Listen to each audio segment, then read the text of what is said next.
Chapter 19. Lupe and I became inseparable. Whereas before we were best friends, bound by lies. Now we shared a secret truth. I stopped pretending that I always wore long pants and long sleeves, even on days when it was 102, because I was always cold. The real reason was because sunscreen was too expensive, or that I was saving my cookie from lunch for after PE, when really I was saving it for my parents. She stopped pretending she hated sports. Turns out she also had no medical insurance. She and her family were immigrants too. They come over from Mexico when she was 3. We told each other everything. Well, not everything. I didn't tell her my dad sometimes let people stay at the motel for free. It wasn't that I thought Lupe would tell on us. I just thought some things were better kept as secrets. Kind of like the security camera. We didn't have it, even though the sign said we did. One day, while doing my math homework, I had to answer a question about how much money a flower shop made in a month. It was a fairly basic question, and I solved it no problem. But it gave me thinking. How much money did the Calavista make? I've never actually calculated before. Curious, I pull out the ledger from the bottom drawer of the front desk. The ledger was this big black book my dad kept with meticulous records of how many customers we had each day. I ran my fingers over the name of customers. On any given day at the Calavista, we had about 20 customers, including the weeklies. Mr. Yao kept the first 15 as per his revised deal, and my parents got $5 per person for the other 5.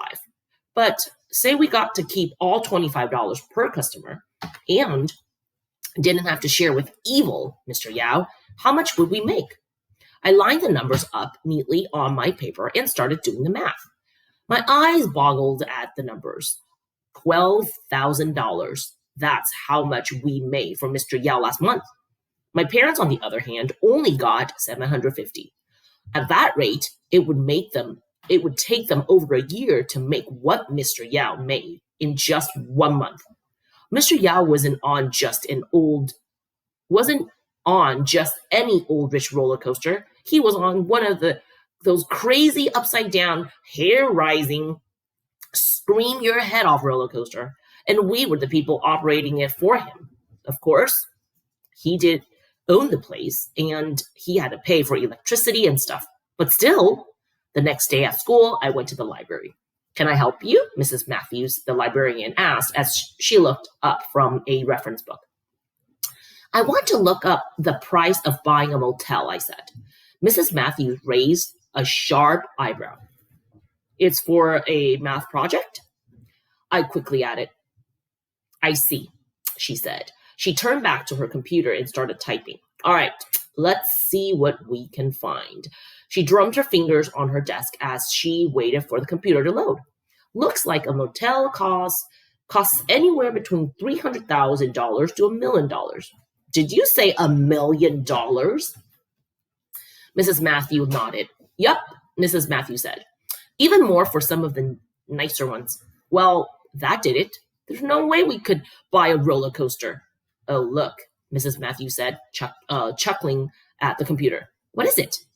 There's an old couple in Vermont looking to give away their motel. Says here they're holding an essay contest to determine who to give it to. Mrs. Matthews said, isn't that sweet? Can you, I swallowed hard. My heart was beating so fast. I could hardly get the words out. Can you print that out for me? Over and over again, I read the words. A couple in Vermont wanted to give their motel away.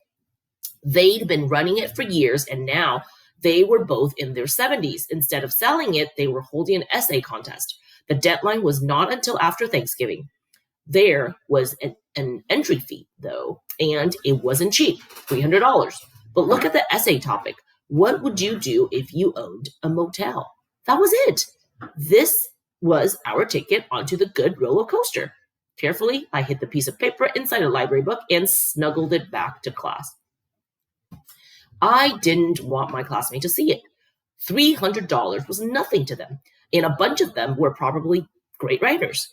If they saw it, they'd all want to enter, and then I'd be doomed.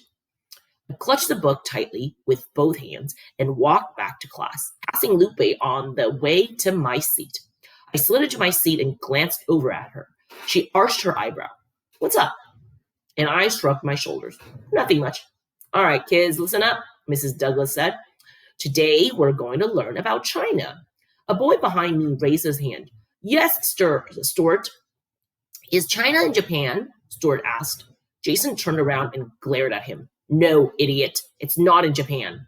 Stuart shriveled in his seat. "Well, where's China then?" he asked. "In China," Jason said. "Oh." Mrs. Douglas told Jason and Stuart about both to hush, and she started talking about the imperial era and Qin Shi Huang, the first emperor of China. She showed us a picture of Qin Shi Huang.